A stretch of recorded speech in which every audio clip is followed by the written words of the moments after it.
Поделитесь вашими впечатлениями о поездке в город Душанбе. Возникало, конечно, много вопросов, разных, которые нужно было решать здесь и сейчас. В чужой стране не знаешь, где теплое помещение, куда пройти можно, потому что это крепость, везде были люди, и не знал, куда пойти, чтобы ребенок обогрелся. Да? Действительно, я буду спокойна в следующей поездке, если мой ребенок поедет без меня. Вывести детей в чужую страну и следить действительно за этой безопасностью, не так что... Впечатление, что творилось там за кулисами. Я стояла за одной кулисой, вы были в гримерках. Если моя дочь будет продолжать всем этим заниматься, она будет вот так вот, будут такие эмоции, тогда это классно. Потом, когда услышали, начинаем, здесь у меня такой страх был сначала, как оно все пройдет. Поразило то, что душа вкладывается вплоть до вот этих костюмов, до каждой мелочи, до каждой застежки. Нет, в какой-то момент я вылетала на сцену, забирала что-то. Вообще ничего не спрашивая. Я говорю, видите, вот тут реквизит надо забрать. Сейчас, да? Очень хотелось бы услышать ваше мнение о нашем втором отделении. Я вот всем после поездки, я всем подряд рассказываю гостям, родителям, друзьям. Я говорю, вам надо увидеть Караджоргу в исполнении ребят с Намада. Мне нравится очень халай. Я понимаю, что наши еще немножко там не идеально, но сама музыка, вот эти вот платочки. Действительно, мы отдали самое ценное, наших детей в такие умелые руки. Таких детей надо заслужить. Дорогие друзья, добрый день! Сегодня у нас очень интересная беседа, потому что сегодня у нас в гостях наши родительницы, спецназ отряда родительского комитета, наши 3 дорогие мамочки, которые ездили с нами в поездку в город Душанбе и участвовали в полной подготовке гастролей сольного концерта Академии хореографии «Намад». Сегодня мы услышим, как же прошла подготовка из уст родительниц и, конечно же, как прошли наши гастроли. Что самое интересное у нас происходило, это, конечно, закулисье. Сегодня у нас в гостях наши замечательные мамы, которых символично мы так назвали в честь нашего танца, который танцуют их девочки, «Се докторахон», что означает с таджикского «3 подруги». Сегодня у нас в гостях Айнура, Ирина и Анара. Очень рады вам, девочки. Спасибо большое, что сегодня пришли. Мы сегодня с вами побеседуем, расскажем. Поделитесь вашими впечатлениями о поездке в город Душанбе. Впечатлений очень много, начиная с подготовки, которую мы готовили здесь с детьми в зале, когда вы нас пригласили, родители, на генеральную репетицию, когда нужно было переодевать детей, где-то понять, где мы должны помогать. Был, конечно, такой немножечко мандраж, страх. Но уже потом в последующем, конечно, уже такое расслабление наступало, потому что видели, что дети уже достаточно опытные, старшие. И младшие, благодаря этому опыту старших, они уже тоже расслаблялись и уже нам, взрослым, внушали такое доверие к детям. У меня такое было впечатление, потому что я очень волновалась ехать, вообще как это все будет происходить. Как мы будем как дети себя покажут, как мы себя поведем, что от нас вообще требуется. Это было очень волнительно. Это же ваша первая поездка? Это наша первая поездка. У всех 3? Да? Потому что наши девочки учатся в 3 классе академическом. Это у нас возраст 8-10 лет, да? Девочки тоже очень ждали этой поездки наши. И тоже так же волновались, как и мы. Я думаю, что так все было здорово благодаря нашему руководителю, который внушала. Мы видели вашу такую интенсивную подготовку, которую мы просто не могли вас подвести. И хотелось все, чтобы было у нас все на высшем уровне. Я думаю, что когда уже оказались мы в аэропорту, мне так это понравилось, как мы все одеты красиво, что дети такие счастливые, каждый шел с каким-то символом, это может быть игрушка, это касаемо наших девочек. То есть это так трогательно было со стороны наблюдать, когда все, как родная семья, обнимались, все волновались, как это все пройдет. Спасибо большое. Анарочка, как чувствовали вы себя? В поездке. Вообще мне очень все понравилось, конечно же. Это были первые гастроли наших малышек, учениц 3 класса Академии хореографии «Намад». Но все эти 5 дней, которые мы там находились, они прошли как на одном дыхании. Вот несмотря на насыщенность, да, всех дней, вот эти концерты, выезд в ГИСАР, там, да, встреча в посольстве, в колледже хореографии, все это так насыщенно было, но оно прошло на одном дыхании.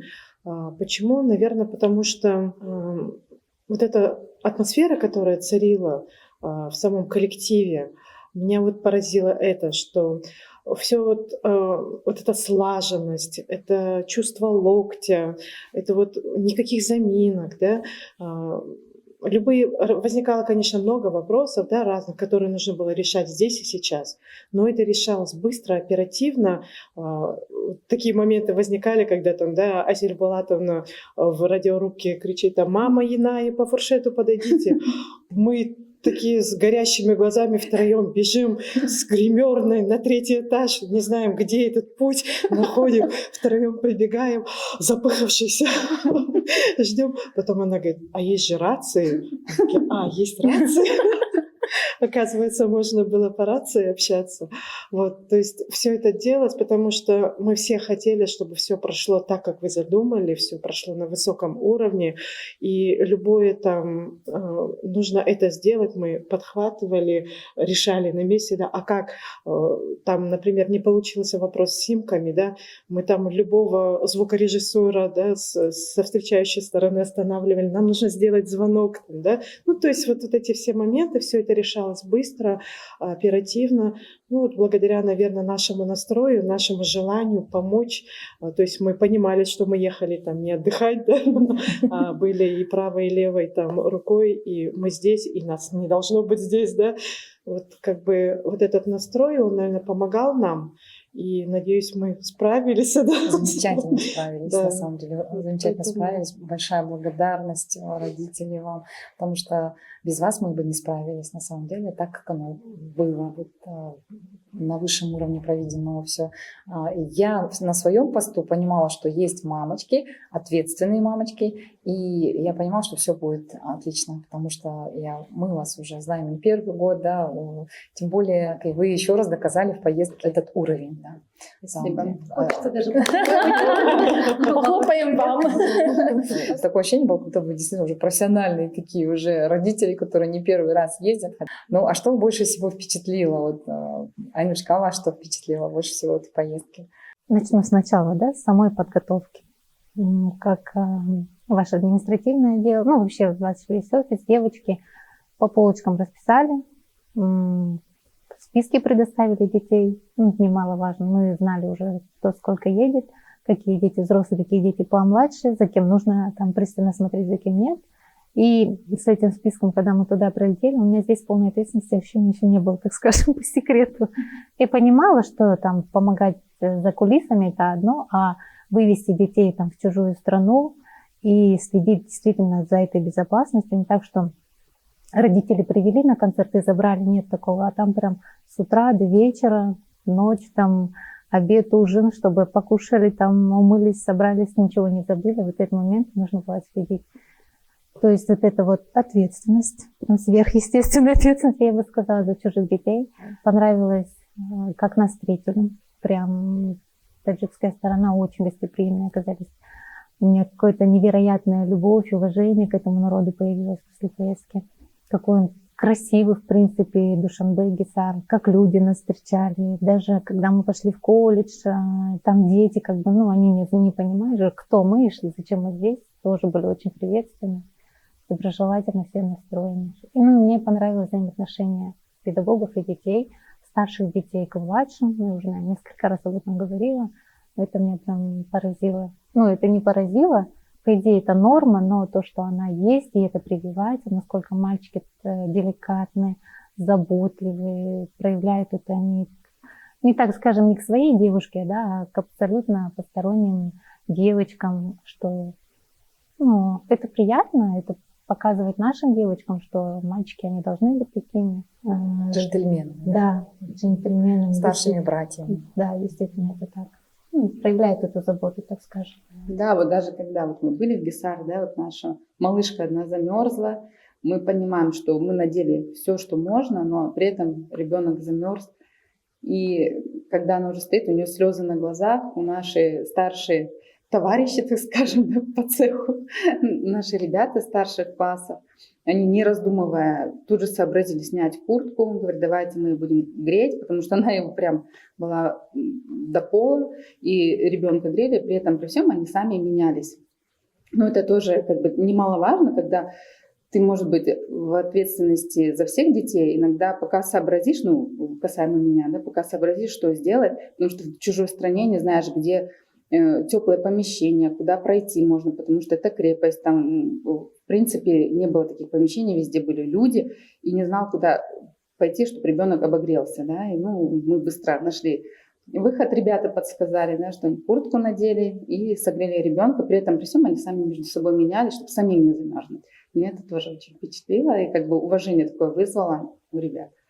Настоящий джигит, да, такой геройский. Ну, я вот еще раз подчеркну, что это действительно у них отношения как старших братьев. Как старших братьев к младшим, ну, они не делят детей, да, вот это всегда, это вот, они же сами маленькие пришли, вот здесь на фотографии у нас вот Дияр и Аделя, они оба пришли в 4 года в хореографию ко мне. Это мои первенцы, которые сейчас солируют, в дуэте танцуют, это так приятно, вот они пришли, Дiyarчику было 4 годика, и Адельчике было 4 годика, представляете, какие они были маленькие, да, и сейчас им по 18 лет, то есть они всю свою сознательную жизнь в намаде. И, конечно же, приятно, когда они к своим маленьким точно так же, к малышам относятся так же, как к ним когда-то относилась и я, и потом педагоги, и вообще все взрослые. Поэтому, наверное, это и есть такое воспитание большой семьи, модель воспитания большой семьи. Да, даже вот элементарно, да, вот пойти позавтракать, да, нас сначала определили, что идут сначала малышки кушать. Это каждый день спрашивать, малышки позавтракали, а малышки пообедали. То есть первым делом забота была о малышах, но при этом не забывали мы, естественно, и о старших, что они, естественно, старшие, им хочется и покушать больше, да, но в любом случае. Но такая вот забота старших братьев, даже это педагоги, да, вот они выходили, малышки поели, позавтракали, все, да, уже все можете выйти. То есть, ну, вот это вот все очень так важно, когда вот цепочка вот эта, да, замыкается в взаимоотношениях между детьми и педагогами. Это здорово. Ну, а вот в следующую поездку отправили бы детей без родителей? Смело. Ну, я увидела, и я даже вот педагогам говорила, что хотелось бы, чтобы каждый родитель увидел вот это закулисье и было сердце спокойно за детей, потому что на самом деле все так все слажено, все гармонично, и мы даже не переживали, мы тоже думали, да, когда поедем, там больше мы будем косички заплетать, то есть переодевать детей, а здесь у нас больше ответственности было, ну да, мы, конечно, переодевали, но и организационный момент, вот, но при этом, при всем старшие подходили девочки, заплетали, Да. они поправляли, где-то нам помогали, да, что-то подправить. То есть им не нужно было говорить, просить, ой, подойди. Я была просто шокирована, когда мы там не успеваем, да, что-то. И подошла кто-то из девочек, женца или кто-то, и раз молча стоит и заплетает. Я такая, ее даже не надо было просить, она просто зашла в гримерную и помогает, да. Да, И таких моментов, да? аккуратно, да, и таких моментов возникало очень много, да, вперед, там, в отеле где-то, раз там пошли с девочками, посидели, что-то там им рассказали, да, там, вот эта взаимопомощь, которую не нужно просить, а которая она делалась, вот, видно, от души, от сердца, и для себя так смотришь, подмечаешь, думаешь, это, наверное, все идет все-таки от академии, да, это все идет от руководства, вот, воспитывать в таком духе. И думаешь, да, действительно, я буду спокойна в следующей поездке, если мой ребенок поедет без меня, потому что здесь, оказывается, помогут, обратят внимание, там, да, даже не то, что детям, даже и нам помогали старшие, да, там, в автобусе, нет, вы оставьте, там, мы сами чемодан поднимем, да, или с ленты. Каждый свой чемодан не схватил, не ушел. Нет, вот ребята помогают, это наши, да, вот эта взаимопомощь, чувство локтя, прям она везде чувствует. Она везде все царила, и понимаем, что все это исходит от вас, Инна Гулеркиановна. Без всякой лести говорю это, да, большое. на самом деле это все чувствуется, и прям такое спокойствие. Спасибо большое. Хотелось бы, чтобы это родители тоже знали, Да, да? чтобы это чтобы знали, что на самом деле дети, они не остаются без внимания. Они вот сутками находятся под наблюдением. Даже я помню, когда мы сидели вечером поздно, уже вы уставшие, пришли после встречи, и когда старшие, видимо, хотели где-то в другой номер пойти пообщаться, стоять. Я все вижу. И они, а где Инна Гулеркеновна живет? В каком номере? Чтобы, может быть, где-то какие-то свои планы выполнить, которые им не давались после определенного времени. Да, они общались, все, но у нас был порядок, да, что дети должны были отдыхать, потому что это было утром, должно было быть выступление, когда мы прилетели, да, все должны были вовремя лечь спать, хотя мы поздно долетели. Вот. И в последующие дни, да, мы давали детям немножечко отдохнуть, чтобы они почувствовали атмосферу праздника, атмосфера отдыха, она должна была присутствовать в любом случае. Но при этом не забывали, что детям нужно отдыхать, чтобы на следующий день они были полны сил. Вот. И старались, конечно, мы это все снимать, чтобы на видео, на фото, чтобы родители были спокойны. С фотоотчетами, С фотоотчетами, да. Это было, конечно, сложно сделать со старшими детьми, потому что они уже, все, не надо меня снимать, но родители есть, родители они тоже переживают, и мы старались по максимуму дать информацию, что с детьми все в порядке, они завтра где-то, может быть, с чувством юмора относились, ну, для мамы там они закрываются, но мы, тем не менее, фотографируем, чтобы родители видели обстановку, это вот спокойствие на гастролях. А еще я, знаете, хотела отметить не только вот старших мальчиков, а мальчиков с группы «Орлан». Они тоже. У них, ну, наверное, это все от примера, но это Думан мальчик был. Я его прям запомнила. Он, не знаю, он, наверное, чуть ниже меня рост. Ну, как бы не такой большой, не знаю, сколько по возрасту. Он чемоданы эти 10, 12, 20 килограмм все спускал, все поднимал. Я была удивлена. Еще он мне говорит, нет, не надо, я сам, я же мужчина. Да, и он прям вот это вот демонстрирует, что он хочет быть таким, что ему приятно быть таким. Не просто там от того, что должно, а действительно, ну, считает нужным, что так нужно себя вести. Это было прям отдельно. Анюточка, вы сейчас так здорово подметили, да, вот то, что мальчики, они ведут себя как настоящие джентльмены, да, джигиты, джентльмены по отношению к девочкам, даже по отношению к взрослым женщинам, да, вот к вам, к родительницам. И я вот наблюдаю, больше воспитываю, да, мы их здесь, даже танец сам воспитывает. Вот интересно наблюдать за ними, даже любой народный танец, взять, это же отношения, это же диалог между мальчиком и девочкой, да, то есть и мы же требуем характерности, дать вот характерность именно там. Мальчик проявляет в танце по отношению к девочке благородство, да, свое там, свою удаль, а девочка, она наоборот скромна, где-то глазки опустит, в любом народном танце, да, ну, как бы всегда это присутствует где-то, и вот эта игривость, и в то же время скромность. И я так наблюдаю за ребятами, за девчатами, что они вот прям вот эту вот гендерность, они в себе это воспитывают вот именно вот прям на контрасте они. И вы сейчас подтверждаете мои наблюдения за эти годы. Мне поступали, вот мы просто постоянно с Орлан с нами ездили. Мы Да, и они говорят, садитесь. Мы говорим, нет, сидите, вы же дети, устали, оттанцевались. Нет, садитесь. Уступали место, прям предлагали это, да. Таким мальчикам 10, 12, 13 лет, да? Вот это и удивляет больше, что они маленькие же относительно, но уже такие вот у них поступки хорошие. Закладывается правильное мышление, так скажем, по отношению общения с девочками, с женщинами. Ну, это приятно на это смотреть. Да, это очень важно в жизни. Мы готовим детей не только на сцену, да, мы готовим их в жизнь, чтобы они завтра были успешны, коммуникативны. Наши мальчики, они пользуются успехом противоположного пола. Ну, понятно, что осанка, рост, красивые, манерные, джентльмены, да, помимо этого они еще и за себя могут постоять, там, да, и за девочку постоять. Вот это радует. Говорят, что хочешь узнать человека поближе, съезди с ним в отпуск. Я немножко перефразировала, да. Хочешь узнать человека, что его ждет в будущем, свози его на гастроли, честное слово. И на гастролях, и вообще в поездках появляются малыши, и взрослые, и все проявляются. И поэтому здесь, конечно, можно поставить всем большую пятерку с таким жирным плюсом, потому что все комфортно съездили. Да? Да. Была комфортная поездка. Анна, вы хотели сказать? Да, я хотела еще добавить, наверное, или отметить доброжелательность преподавательского состава, да, потому что для меня раньше были педагоги, это такие строгие, такая категория, да, к которым нужно подойти только там по предмету, да, его, который он преподает, и все, не без лишних там вопросов и так далее.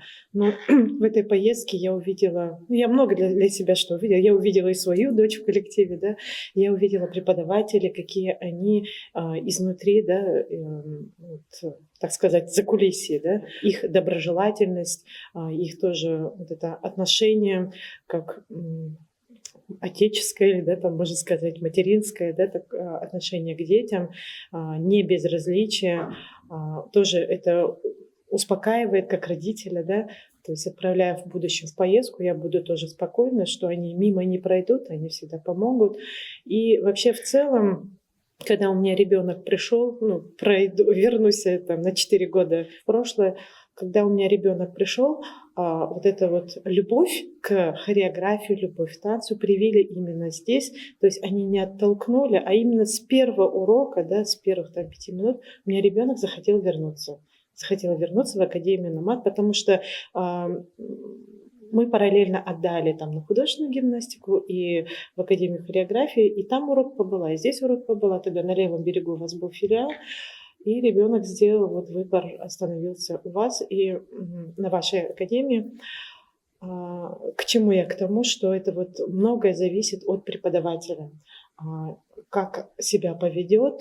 Может быть, если бы были бы другой преподаватель, может быть, я оттолкнула, ребенок не захотел. А сейчас вот в итоге она занимается уже в 3 классе, да, ей это нравится, она живет этим, с уст не уходит, да, это вот НАМАТ, вот девочки, да, свои подружки, свой коллектив, они уже дни рождения вместе отмечают, да. Вот, все это благодаря преподавателям, которые находятся здесь с ними больше, наверное, чем с нами. И вот это я увидела в поездке, их доброжелательность по отношению к нашим детям. Вот это тоже хотела отметить. Спасибо большое. Педагоги на самом деле очень любят детей, и к нам в команду попасть очень сложно. В плане того, что мы отбираем, не то, что вы отбираем, у нас есть определенные ценности. Да? Во-первых, это любовь к детям. Нужно любить детей в первую очередь. Если человек не любит ребенка, ему нечего здесь делать. Мы работаем с детьми. Это первое. То есть это сразу видно. У нас у педагогов стажировка 2 недели, например. За 2 недели, естественно, ты человека уже увидишь. И за 2 недели педагог ходит на занятия, контактирует с детьми, мы даем ему задания, он делает какие-то определенные там, постановочные, там, пару, тройку, 8, там, например, с детьми, как он голосом, да, работает, как он на себя внимание привлекает. И, конечно, любой уже ребенок, он с первого занятия, только рот открывает педагог, уже сразу понятно, что, как он относится к ним, по интонации, по тембру голоса, даже просто по словам, которые он говорит детям. И у нас дети такие избирательные. Мы, когда приходит педагог, мы уже потом у детей спрашиваем, ну как педагог, и они такие, классно, или такие носиком, чуть не очень, да, уже, да, морщат носик. Вот особенно вот эти мои товарищи, которые уже взрослые, раньше они придут после стажировки, говорят, а ну, говорю, Кен, у нас будет вести урок, что ли? Я говорю, нет, педагог на стажировке. Ну слава богу. Я говорю, а что? А им по 10 лет тогда, они позиции путают, арабески путают, там вот это. Они мне делают, ну, как бы такой отзыв о педагоге, да, что он путает там, и вообще, говорит, казахский с татарским там попутал, там еще такие дети, к вам страшно приходить. А что он сам собой стоит, любуется, а мы, говорит, вообще сами по себе. Вот так вот. То есть дети, им было тогда по 10 лет, и когда они начали свое мнение говорить. Вот, поэтому дети все очень чувствуют, все знают, и это большая ответственность, кого ты подпустишь к детям и в чьи руки ты отдашь ребенка. Вот расскажите о своих впечатлениях, что творилось там за кулисами. Я стояла за одной кулисой, вы были в гримерках. Что творилось там у вас? Можно я начну? Первые это кулисами отделили, они прям шторками закрыты, там вообще ничего не видно. И вот так вот выглядывают. Так, все, отходим, я выхожу. То есть они все готовы, музыку слышат. Я такая думаю, как они среди вот этого там мечи, и она понимает, что сейчас ей выходить. Настолько отработано каждый уже этот момент, что они все знают, куда выходить. Потом Аружан участвовал первый раз Вообще я узнала, что она участвует в премьере, даже не от нее, она мне не сказала. Я сюда пришла, она мне говорит: мама, я участвую, вы мне уже здесь сказали. Она участвует в вас таким. Я говорю: да, кем? Ну, Маугли. Маугли. Ну, классно, мне очень понравилось, когда еще тем более ребенок маленький, потом постарше, старше, этот весь момент, дух захватывает, эта музыка, непередаваемое ощущение, это прям надо почувствовать, даже не вот так вот где-то в Ютубе, да, посмотреть, а прям реально прийти, посмотреть и почувствовать. Это совсем другие эмоции, у меня всегда слезы на глазах, когда я это смотрю. Настолько артистично, настолько профессионально они это все выполняют, делают, и ты прям так думаешь, и это дети? Ну, такие моменты прям удивляют, радуют. И я понимаю, если моя дочь будет продолжать всем этим заниматься, она будет вот так вот, будет такие эмоции передавать, это классно. Когда человек со сцены, без слов, без всего, только музыка и определенный набор движений, так скажем, да, выполнение передач через лицо, мимику, эмоции, доносит какую-то суть, которая там душу греет, задевает какие-то эмоции. Классно. Спасибо. Спасибо большое. Спасибо большое. Это так трогательно, так важно. Да. Я всегда детям говорю, когда вы ходите на сцену, вы должны тронуть зрителя. Он должен быть или в восторге, или он должен прям вот тронуть его душу и сердце, чтобы он прочувствовал, прожил то, что вы проживаете на сцене. Когда с нами делились впечатлениями представители Министерства культуры, они говорят: вы нас туда погрузили, говорят, в эту историю, говорят, и мы даже выходить оттуда не хотели. Все спрашивают: у вас проводится актерское мастерство, дисциплина, как они так проживают эти роли? Я говорю, им просто нравится. И когда вот услышали, я помню, подготовка, вот начнем там через полчаса, начнем через 15, потом когда услышали, мы начинаем. Вот здесь у меня такой страх был сначала, как оно все пройдет. Но дети оказались собраны, все, начиная от старших и заканчивая нашими девочками, которые первый раз, у них такое спокойствие было. Вот, и я услышала музыку, ну все, процесс пошел.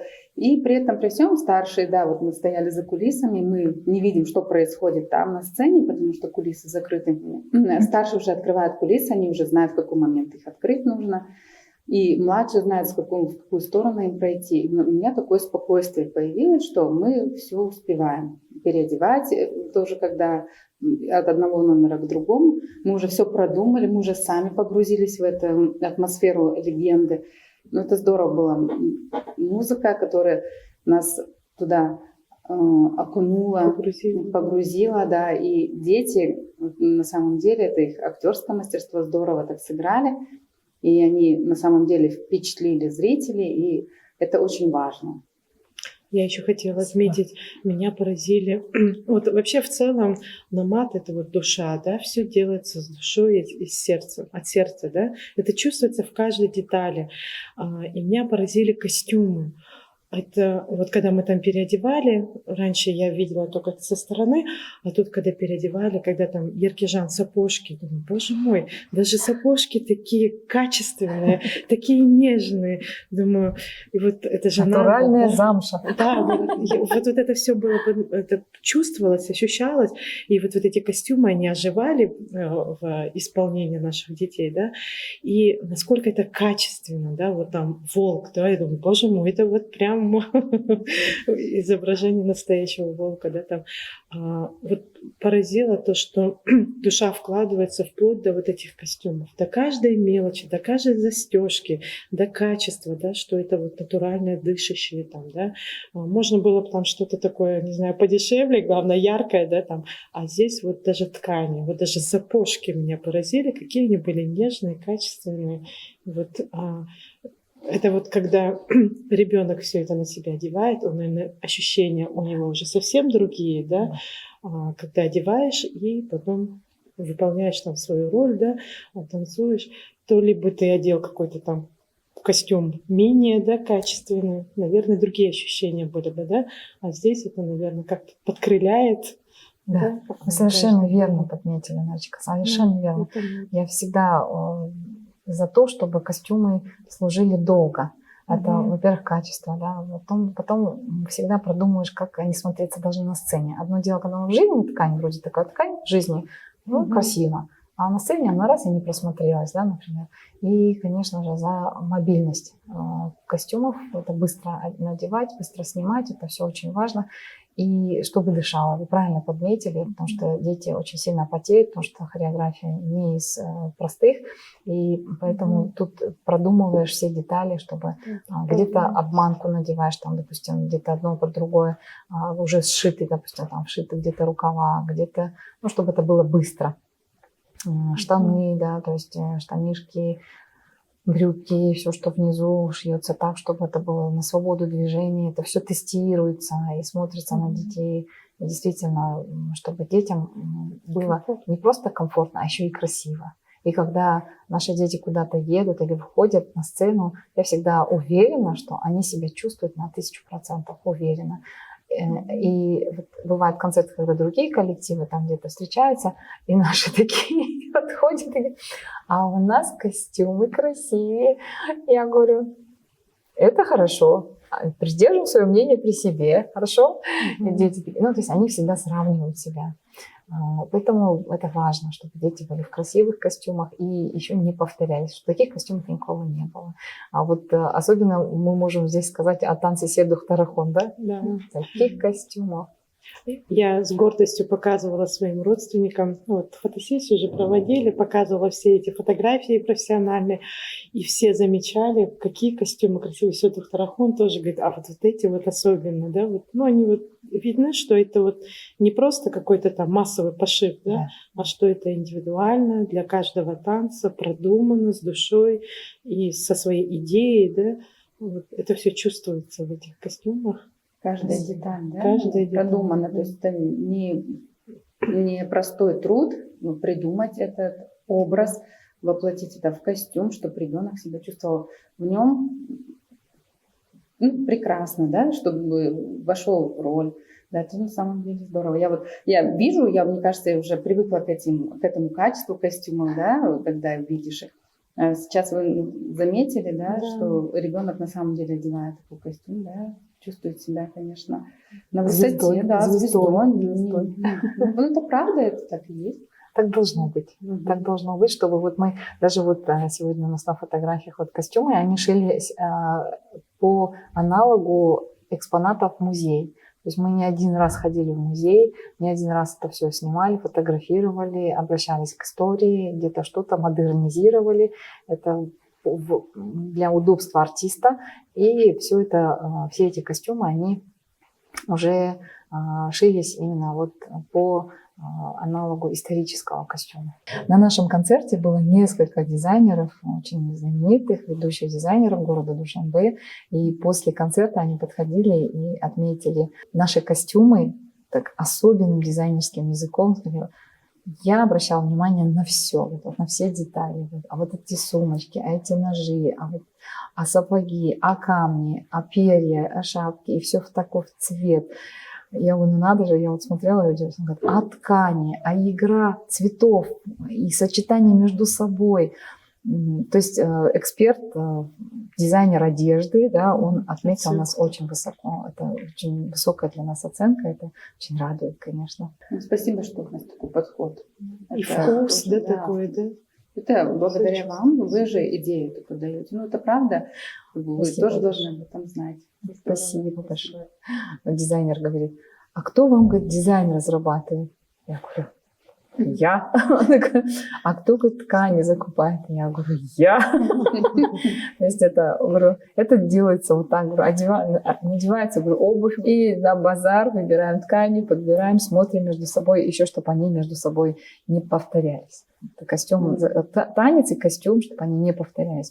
То есть можно было менять, танцы меняются, сюжет не повторяется, костюм не цвет костюмов не повторяется, узоры не повторяются, идея танца не повторяется и фасон не повторяется. Вот так вот. С таким посылом, с таким сразу же, с такой целью шьется костюм сразу же, чтобы не повторялось. По легенде мы все сказали, да? Нет, наверное, не сказали. По легенде. Вы про костюмы сказали. Я про костюмы сказала. Да. Добавите что-нибудь? Да я легенду-то и не смотрела. Она бегала по фуршету. Я в это время с фуршетом занималась. Мимо прошло. Да, мы с Эмирой уже вместе. Нет, в какой-то момент я вылетала на сцену, забирала что-то там. Мимо пробегала. Вы сказали, тебе надо забрать. Реквизит же упал. Случай был такой, да, что шапка и щит уронили. Шапка обычно она отлетала. В этот раз получилось так, что Диар не сбил шапку. И Адель ее скинула. Скинулась, естественно, она там же, где она стояла. И кто-то уронил щит. В это время танец идет. И тут был ваш выход. Я должна была показать доли секунды, наверное. И я так приготовилась. И на Гулерке она быстро это надо сделать. Я такая думаю, что делать, кого отправить? И Анара идет благополучно в форме. А Анарочка, срочно нужно реквизит забрать. Анара такая, я говорю, не сейчас, не сейчас. Она такая, сейчас, я говорю, сейчас. Анара, реквизит. Анара вообще ничего не спрашивает. Я говорю, видите, вот тут реквизит надо забрать. Она такая, сейчас. Вы видите, мы были заряжены так, что нам только скажи, что, да, и мы готовы все сделать. Сказали бы там залезть где-то что-то достать. И это бы мы, наверное, сделали, да. Спецназ родители специального назначения. Ну, родители звезд, на самом деле, я всегда говорю родителям, таких детей надо заслужить. Бережно так относимся к нашим деткам и смотришь на них, они такие особенные. Даже вот на какие-то другие выступления ходишь, видишь других деток, да и даже в школе дети отличаются. В классах, да, это сами родители говорят от старших детей. Когда они празднуют дни рождения, уже как большая семья, вот дни рождения вместе празднуют, да, они же приглашают еще одноклассников, там еще каких-то родственников, да, и так далее. Они говорят, вот намадовские дети, они вообще сидят и так отличаются, говорят, от родственников, от одноклассников, одноклассниц. И это радует, что на самом деле это не только в академии, да, вот воспитаться, еще и вы даете такую ценность в семье, закладываете. Трудолюбия, ответственности, слова, чести, достоинства. То есть они такие маленькие, но уже такие вот, знаете, честолюбивые, уже справедливые, уже знают.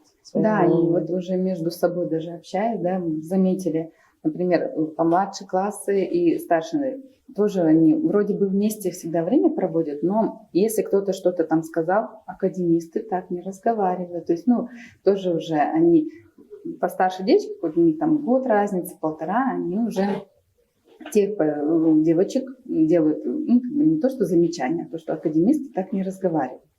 И уже те девочки младшие уже задумываются. Это тоже интересно наблюдать, что подрастают, да, так скажем. Да, и они гордо несут звание намадовца, именно вот ученика академ-класса. И они с такой гордостью надевают форму надевают, у них прям сразу, знаете, такой вид гордый. Они так прям эту форму, как, знаете, как звезды, да, вот, не знаю, реально. То есть они понимают цену нашего названия, да, академии, то есть они понимают цену этой формы, что это не просто так, эту форму ты просто так нигде не купишь, да, это нужно действительно заслужить, заработать, чтобы эту форму надеть. Вот это важно, хоть и самые маленькие ваши девочки в поездке были, да, вот они гордо прям несут. Некоторые вообще говорят, ты что, там форму не бросай, как хлеб какой-то не бросай. Да, наша экипировка, которая тоже заслуживает отдельного внимания, потому что каждый ребенок это с гордостью надел. И даже было уже тепло, снимите шапки. Нет, мы будем в шапке, потому что это красиво, потому что это одинаково смотрится и видно издалека, да, то, что вы опять же продумали, даже выходя в людном месте, да, мы видели, что намад наш стоит вот на той стороне, что мы не потеряемся, в любом случае, потому что нас видно издалека. Это тоже такое отметить хотела бы. Да, и вот и водители отметили, водители автобусов отметили, и режиссеры, и сопровождающие нас люди с министерства, да, все отметили, что форма, и в посольстве Казахстана нас отметили тоже. Говорит, у вас такая форма, и дизайнер, вот, приглашенный на концерт, он тоже говорит, если бы вы были в Душанбе, я бы отдал своих детей и когда я показала форму, говорю, зацените нашу форму, он говорит, я сам, говорит, с супругой буду носить эту форму. Настолько она у вас модная, классная. Ну, и красиво, да, смотрится, удобно, мы сами, да, у нас. Даже вот эти куртки, да, какие они интересные. Это не просто там синяя куртка, да, а вот эти вот рисуночки, да, это вот такую придают изюминку, да, вот от этой куртки. Все так, Все продумано. все продумано, да. Здорово и приятно, да, надеть и на И детей надо смотреть. такое обязательно для родителей сделать.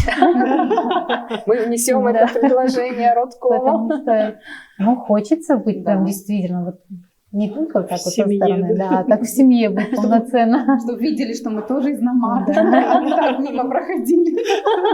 Мы же тоже выполняем роли, да. Тоже хотелось красиво выглядеть, да, надеть экипировку и вместе со всеми быть единой командой. Так, чтобы нас тоже замечали. Все принято. Будем шить и родителям. Когда вы мне шапку дали же в Гисаре, и этот Ружан подходит, что откуда у тебя шапка? Я говорю, на Гулиркеновна. Вы слышали, у моей мамы шапка и на Гулиркеновна. Это такая гордость для нее была. Да. И все такие, да. Оказалось, шапка Сербулатовна. Шапка Сибулатовна, Да. ой, на Гулеркена, переданная вам. Да, вот дети, да, надо же, такие смешные, да. Я очень ценю их отношения вообще, вот и ко мне, и к педагогам. Воспитание в Намаде по, как сказать, схеме, системе большой семьи. Старшему говоришь, младший подтягивается, и пример. Я всегда старшему говорю, вы пример для младших. Вы пример для младших. И они такие иногда в шутках, не расслабишься тут совсем. Я говорю, ну, а как вы хотите? На сцену выходишь, ты уже пример.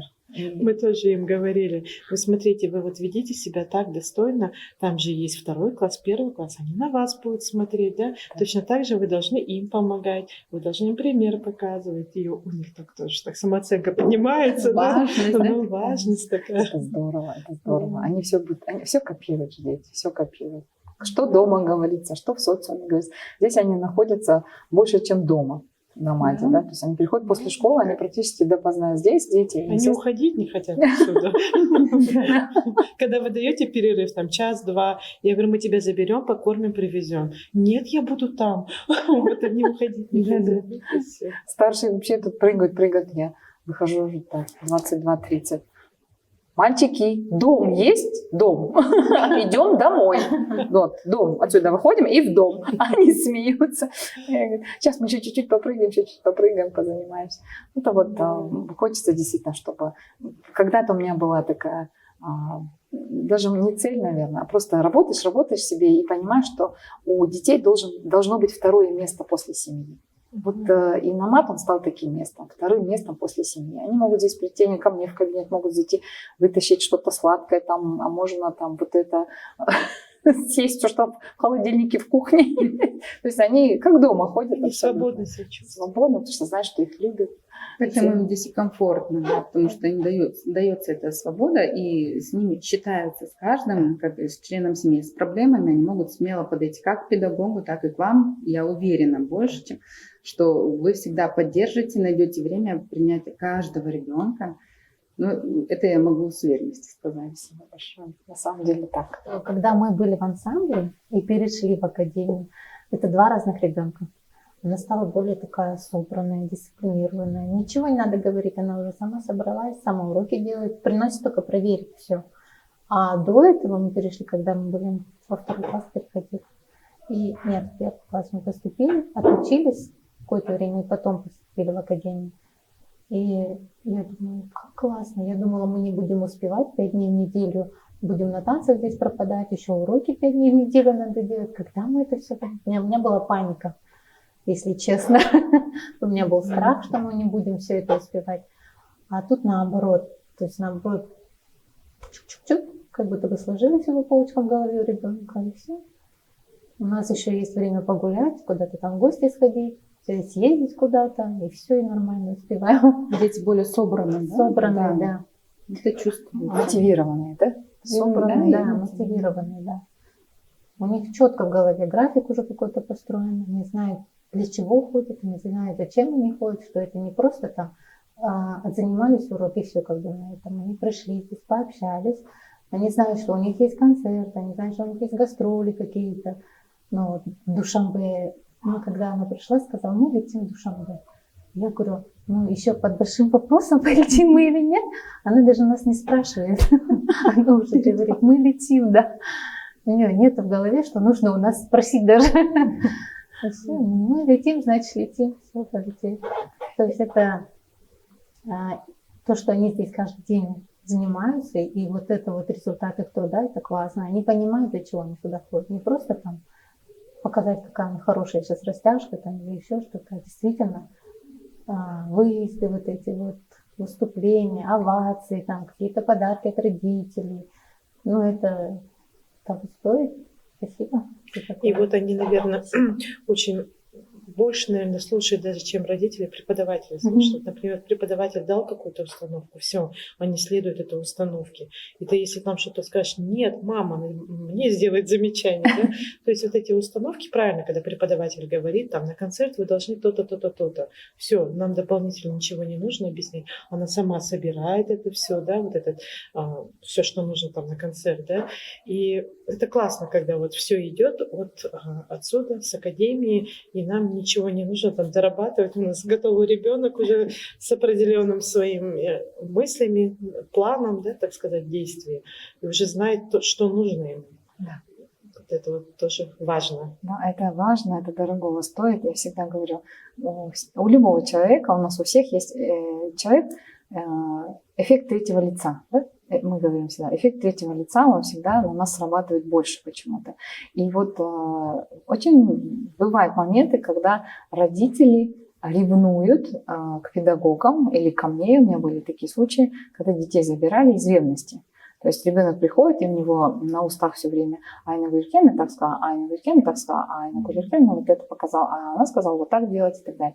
И родитель тут, ну, конечно, я понимаю, в меру своей где-то недальновидности, он начинает ревновать. То есть я понимаю этот момент как педагог, потому что, конечно, это большая ошибка родителей. Потом, вот сейчас, спустя очень уже порядком время прошло, да, они появляются где-то, вот мы где-то встречаемся, да, вот, ну, просто так же ничего не бывает, да, в этом мире.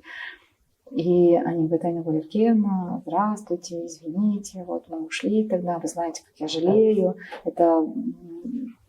Это вот результат того, что мы работаем, развиваемся, двигаемся, и ровесники этого ребенка уже далеко ушли, и очень классные у них результаты и в воспитании, и в здоровье даже это элементарно, да, какие они красивые, стройные все, да, походка какая вообще, все манеры какие, общение, круг общения какой, да, у них цели другие, у них уровень другой, это Франция, Бельгия, это, пожалуйста, Болгария, вот сейчас Душанбе, да, и родители сожалеют.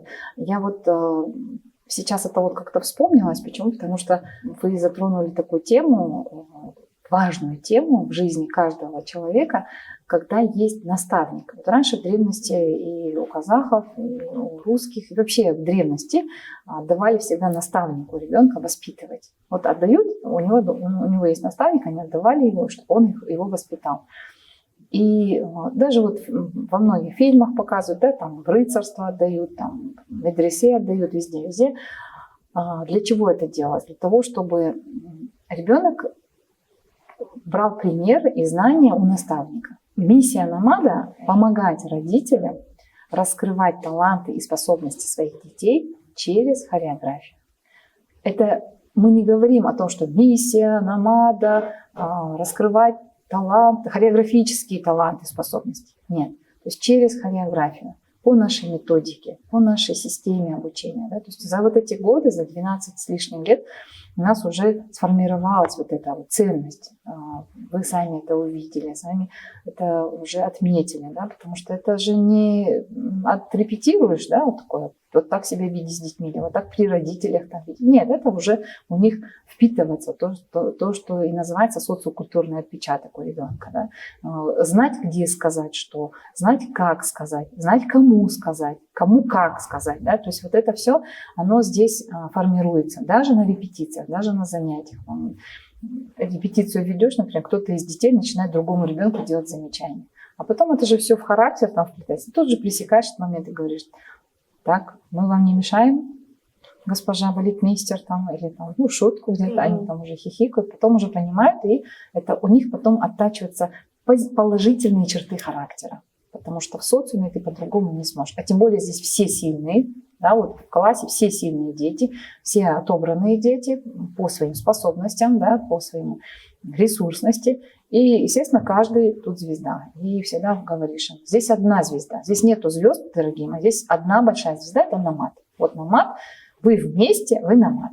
Вот вместе вы звезда. А вот по одному, ну, не пойдет. Да, есть сольные партии, но это не значит, что вот он солист. Как говорил великий Игорь Моисеев, основатель балета Игоря Моисеева: если услышу, кто назовет себя солистом, уволю моментально. Да, то есть у них нет солистов, у них есть ансамбль. И об этом я узнала уже позже, ну, именно вот это выражение. И я думаю, действительно, ведь так, когда нет солистов, когда все трудятся и меняются роли, мы объясняем детям: сегодня ты исполняешь эту партию, завтра ты, завтра ты. И так по очереди каждый должен это узнать, понять, поэтому это очень важно и ценно. Спасибо, что затронули эту тему. Я думаю, родителям будет очень полезно об этом услышать.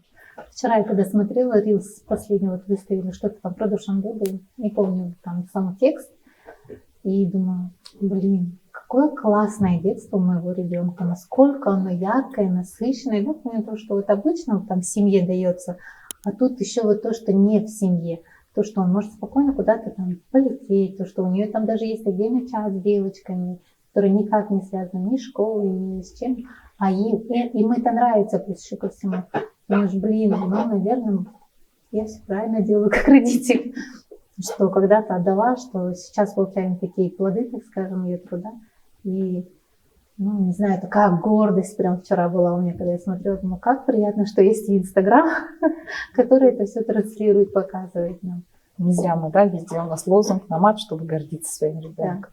Но это в первую очередь ваш труд, родительский труд. Я всегда говорю, все держится на родителях, на родительских плечах, на родительском сознании. Если родитель понимает, если родитель поддерживает своего ребенка, прежде всего, да, возите, несмотря ни на что. Сегодня на подкаст пришли, все дела свои отложили, работу, школу даже пропустили. Понимаете, ваше отношение – это вклад в такое счастливое детство. Я всегда деткам говорю: вы такие счастливые, такие счастливые. Может, где-то они сейчас это не понимают, но когда вырастут, они это поймут. И да, обязательно скажут вам спасибо, вам, родителям, прежде всего. Потому что спасибо вам, низкий поклон, родителям. Все держится на вас. На самом деле все держится на вас, на родителях.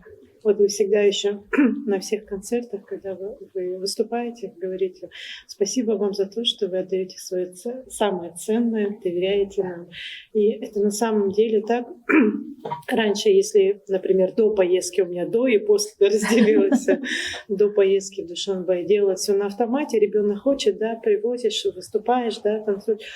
А когда я съездила, я посмотрела, я прочувствовала, и мне так спокойно сейчас, да, что она находится, что она кружится в этой атмосфере, да, в атмосфере любви, в атмосфере вот этого доверия. Я увидела, как к моему ребенку относится, как она относится.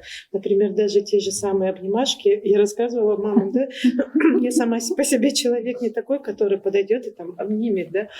А тут, когда я как-то приходила и смотрю, у меня Иная подбегает и обнимает старшего мальчика, да, и он так по-братски, так ее так нежно похлапывает, и я думаю, интересно, такая, просто так это отпустила эту мысль потом. А потом, когда я увидела в поездке, какие у них взаимоотношения, да, вот такие, не знаю, вот по-семейному такие теплые, и мне так приятно, так спокойно, и теперь я вот по-другому отношусь к этим обнимашкам, да, среди вот старших и младших, и спокойно за то, что вот она ходит, у меня вот какая-то часть сердца спокойна за мою дочь, за то, что вот я теперь еще более уверена и спокойнее, что она вот именно, что она поступила именно в эту академию, что она здесь учится, и что она будет развиваться правильно, что она будет и культурно развиваться, да, там И, ну, я не знаю, этикет, да, вот такие мелочи, да, все это вот закладывается здесь. И именно здесь, вот, в нашей академии. И действительно мы отдали самое ценное, да, наших детей в такие умелые руки, где все делается с любовью, от души, сердцем, так сказать. Я всегда педагогам говорю, ребенок — это божественная сущность, которая приходит к нам на какое-то время. И надо быть очень полезным за это время. И даже не только ученик, а вообще наши собственные дети. Да? Сейчас они маленькие такие, вот, мне так приятно смотреть, как вы вот прям так вот, ой, первые гастроли, там, первые поездки, там все, да, мы-то уже как-то уже с детьми все это уже прошли, и смотришь на них, они уже сами по себе, эти дети свои, где мои дети там, сами по себе там груз таскают, костюмы помогают, все. То есть даже я вообще уже не переживаю за них, потому что они уже взрослые все. И вот так вот с таким прям вот я воодушевлением на вас смотрю, вот говорите, первые гастроли, первые поездки. А ребенке, можно ребенку давать методично, технично, там, все что угодно, да, ту же математику, тот же язык, например, что ребенок там отточенно все это делал, ту же хореографию, та же гимнастика, хоть что, волейбол, баскетбол. Но если нет там души, любви и мотивации, а это как нужно трудиться физически, как себя нужно преодолевать, и, конечно, держится все на мотивации, потому что говоришь, какая ты умница, какая ты, ну ты правда, ведь это правда, умница и красавица, да.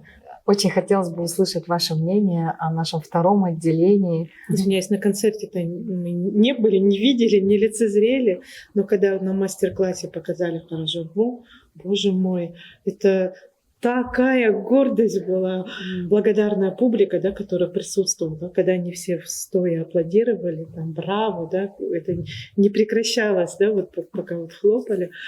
И вот когда потом объявили антракт перед современной хореографией, и вышли Кирилл Витальевич, да, у них, они сами получали такое колоссальное наслаждение, это было видно, как у них глаза горели, и мы вышли такие, говорим, это так круто было, да, это вот, я вот впервые увидела хорошо жаргон, да, вот на мастер-классе, к моему стыду, извиняюсь, но это было невероятно. Я вот всем после поездки, я всем подряд рассказываю гостям, родителям, друзьям, я говорю, вам надо увидеть Хорожогу в исполнении ребят с Намада.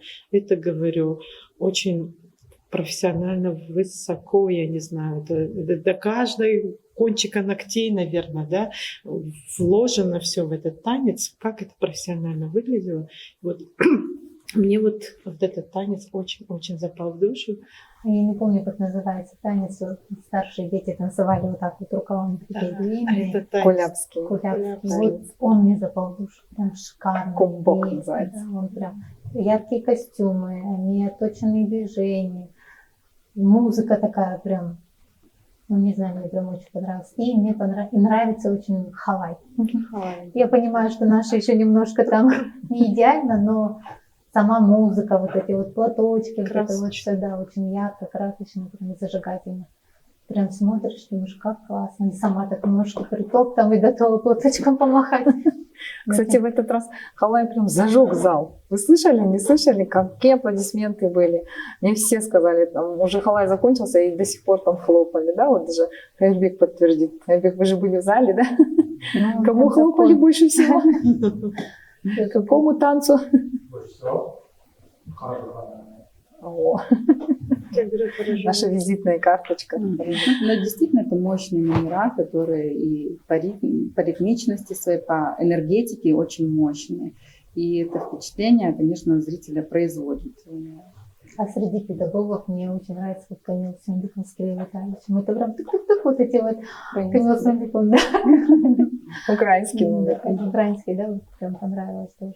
Провели шикарный концерт. Да. Это действительно не каждому доступно, не каждому ансамблю, не каждому, тем более частному учебному заведению, чтобы проводить такие сольные концерты. В чем я, конечно, очень благодарна нашему господину послу Ибадзада Хайруллову, потому что почти 3 месяца назад состоялся разговор у нас, и когда господин посол спросил, какие у вас планы, я поделилась, что мы хотим сделать гастроли, либо на юг свозить детей, юг Казахстана, либо вот можно было бы в Душанбе. И господин посол так поддержал, подхватил эту идею. Говорит, без проблем. Тут же взял телефон, начал звонить по своим каналам, обзванивать. Вот такая академия приедет, обязательно нужно их встретить. И все организационные вопросы, конечно, помог решить. И вот мы наконец-то проводим этот концерт, да, с почетными гостями. Приглашаем всех на фуршет. Да, мы организовали фуршет, в чем я хочу отдельно поблагодарить Анарочка вас за профессиональную подготовку. Я была за кулисами, и вообще, я когда пришла в гости, когда уже взяли свое угощение, все Так так, переживали. и все подходили на фуршете и благодарили за казахстанские сладости, да, за именно вот за казахские деликатесы наши, которые мы везли отсюда, угощали их. Спасибо огромное, Нарова, большое спасибо. Позвольте вручить вам благодарственное письмо от лица нашей академии. Спасибо вам огромное. И сюда надо было вписать за организацию фуршета отдельно и ведение бухгалтерии. Спасибо вам большое. Спасибо огромное. Спасибо. А бумажки, которым вы поменяли отношения.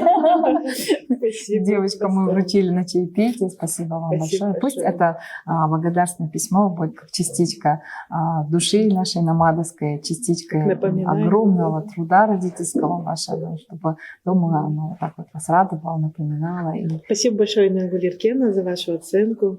Мы не хотели вас подвести, да, мы даже вот когда речь шла о фуршете, я думаю, наверное, Айнагуль Еркена, когда выйдет, она должна быть довольна, да, так сказать, или как рада увидеть фуршет. В общем, мы не должны ее подвести, чтобы ей было не стыдно за нас, да, что фуршет как бы на уровне, который хотела бы она видеть. Вот.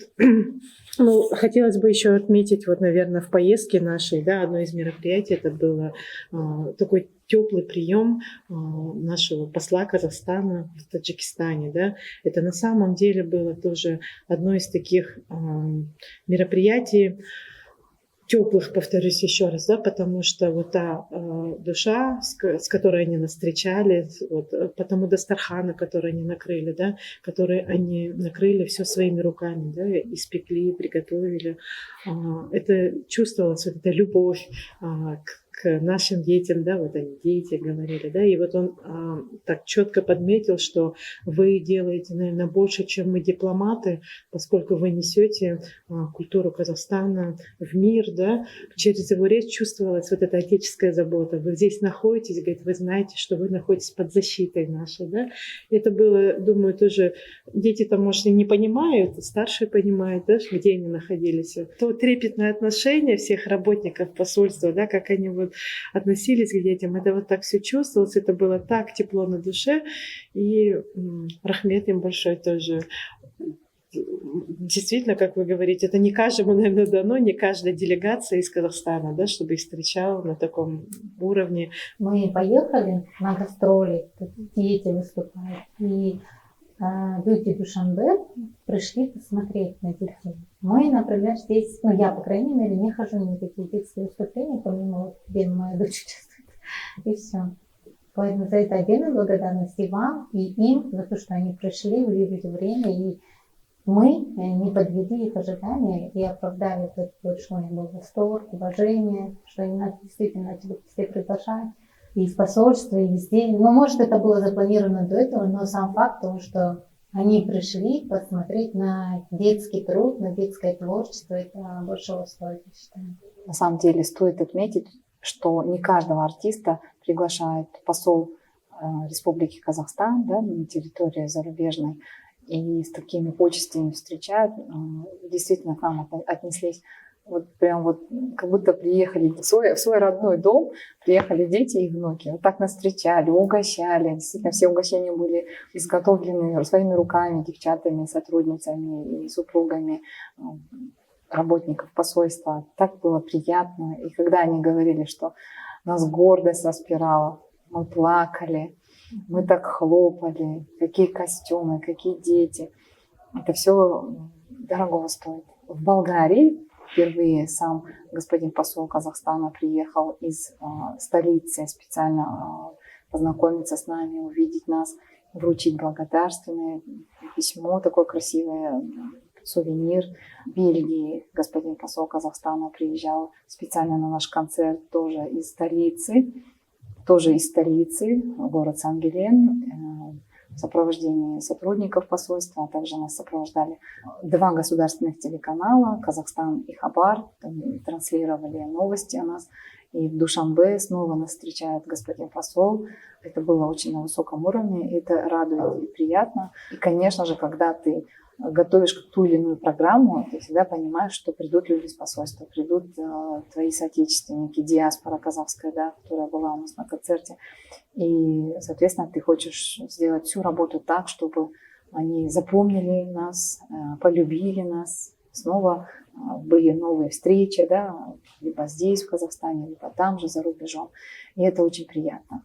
Поэтому Номад, конечно, всегда встречается на высоте. И я вот даже сейчас, сидя сегодня на подкасте, да, с вами общаюсь, я сейчас вот понимаю, что Номад всегда встречался на такими почестями, да, и как-то сразу задана была планка высокая, и дети соответствуют, они понимают этой планке, они понимают, что нужно выкладываться, да, именно на профессиональном уровне. Все делают на репетициях, дорабатывают. То есть уже у них автоматически они делают профессионально на академическом уровне. Вот это радует. Я еще хочу отметить, мы когда были в ГИСА, на экскурсии ко мне подошел представитель филармонии и спросил: а вы кто по нации?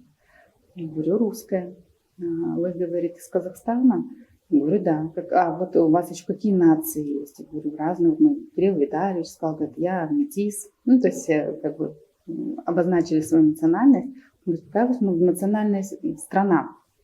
И на самом деле, знаете, вот гордость такая, что вы прививаете культуру к другим народностям через хореографию, через танец. Ну, это правда, потому что когда слушаешь мелодию казахскую, ты, живя в Казахстане, да, у тебя одни вибрации, да, какие-то вот ощущения интересные внутри организма, да, когда ты слышишь, я, например, как наполовину русская, наполовину украинка, я слышу мелодию украинскую, слышу мелодию русскую, у меня тоже, ну, как бы такие вот мурашки по телу, ну, вот, и когда-то таджикские, да, танцы исполняли тоже, да, слыша инструментал таджикский, тоже интересные такие ощущения испытываешь, смотря на детей, и гордость от того, что мы находимся здесь, и наши дети любят культуру других народов. Направление нашей академии – танцы народов мира. И когда мы выступали на конкурсах с жюри из разных стран, они удивлялись. Вот из Белоруссии были представители жюри, из Болгарии были, из Франции, из Италии. И когда мы еще ходили на конкурсы, еще до того, как мы стали академией, они удивлялись. У вас, говорит, такая обширная такая география. А некоторые члены жюри говорили: мы, говорит, прям в Советский Союз попали. Некоторые говорили: мы прям кругосветное путешествие нам устроили. И это многие отметили в Душанбе. Они говорят: мы соскучились по народам СССР. Бывшие республики СССР, ныне СНГ страны, да, вот народы СНГ стран, любят друг друга. Вот это чувствуется. Это было заметно и на ярмарке в прошлом году, на концерте, посвященном Дням культуры Таджикистана. Люди подходили и плакали, когда таджики пели песни на казахском, когда мы, казахи, танцевали таджикские танцы. Они подходили, плакали, заходили за сцену, за кулисы, и они говорили: мы соскучились. И в этот раз тоже люди говорили: мы соскучились, мы когда в СССР попали. Посредством танцев народов мира мы как будто бы возвращаем их в их молодость. Наверное, вот, особенно когда вот Коштасу танцует, да, во время легенды, тоже многие плачут, достают платочки свои, плачут многих. Видимо, какие-то моменты вспоминают в своей жизни, и это трогает их сердца. Я так рада. Я рада тому, что мы все причастны к этому, что мы трогаем вот струнки души. Как вы говорите, музыка, да? Одни вибрации, организм действует. Это на самом деле так. На самом деле так. Да, вот мне было интересно, да, вот мы с вами сидели, вот мы смотрели Кулябский, как раз танцевали на генеральном прогоне. Интересно, красивая музыка, такие вот барабаны, да, вот у них там идут. Ну, не знаю правильно, как инструмент это называется, но они танцевали все. Потом гаражами, да, тут репетируют. Я говорю: Айнура, что вы чувствуете, когда вы слышите свою мелодию? Потому что когда я слышу украинскую мелодию, да, или русскую, ну, у меня в основном на украинском, потому что у меня больше в украинской среде росла, у меня прям мурашки, какая-то вот что-то внутри происходит такое вот, какие-то чакры открываются. Да, вот такой вот трепет детства, видимо, воспоминания очень такие теплые, да. Я не знаю, что. И вот когда интересно, каждый народ слышит свою музыку, да, что вот у них происходит. Вот это вот нужно до людей доносить через музыку, конечно.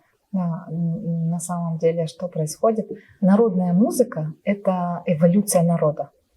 Когда мы слышим украинскую музыку, русскую, грузинскую, на каждый танец, на каждую музыку у нас определенные своя реакция происходит, вот как вы сейчас, Инночка, говорите. Когда музыка, она высокая, высоковибрационная народная музыка, и человек, он хочет не хочет, он погружается туда, в эту эволюцию народа. И, конечно, генетический код, он не даст покоя.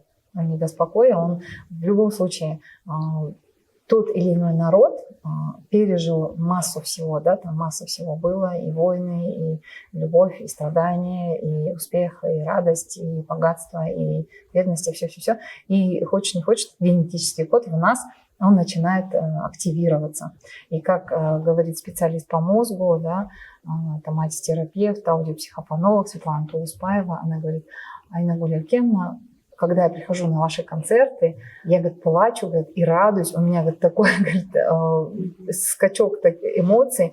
Ваши все танцы, они, говорит, поставлены вот именно вот таким образом, что ты на гормональном уровне их воспринимаешь, и ты не можешь оторваться от этих танцев. Говорит, с тобой происходит такое, что у тебя, говорит, душа, сердце, все, говорит, кровообращение, все гормоны поднимаются, именно гормоны счастья. И, говорит, это дорогого стоит. То есть человек очень много знает про мозг, очень много понимает, и она это объясняет своим научным языком. У нас, кстати, есть очень интересное интервью на Ютубе. Смотрели, может быть, смотрели, да?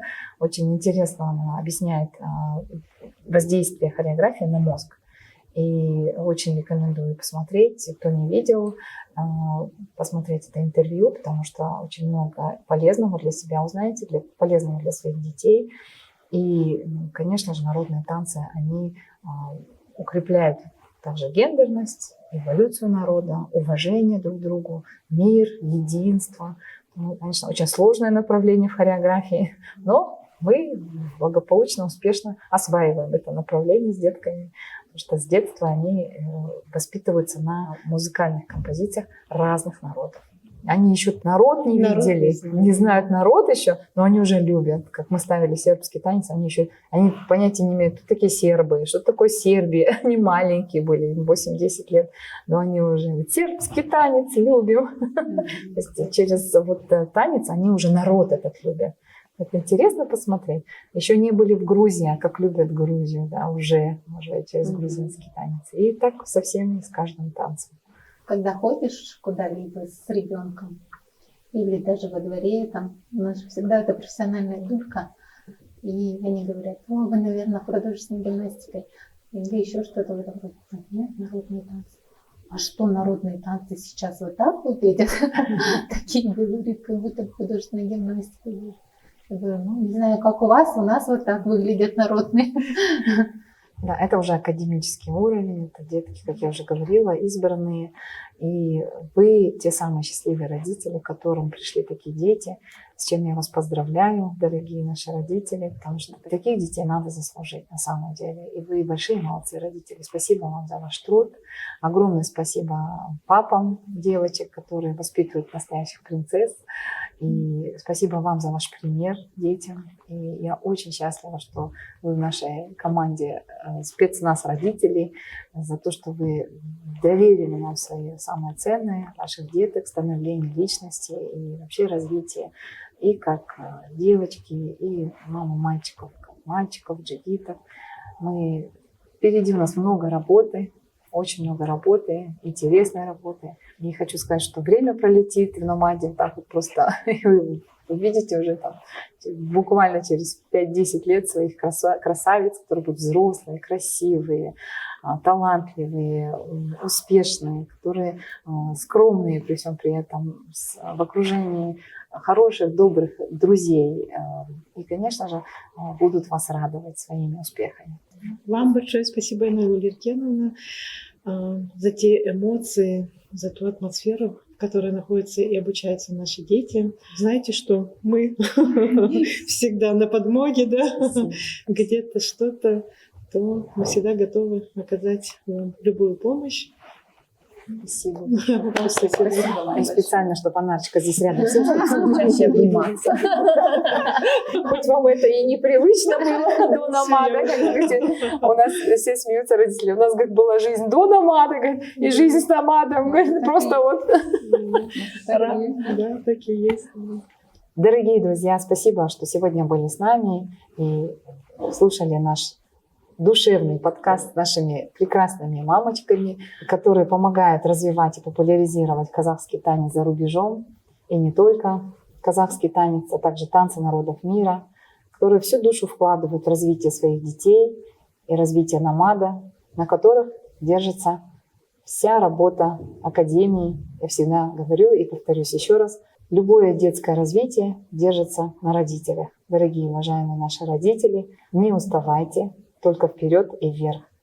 Развивайте своих детей с большой любовью, а мы помогаем развивать вам таланты и способности ваших детей через хореографию по нашей методике. Спасибо всем за внимание.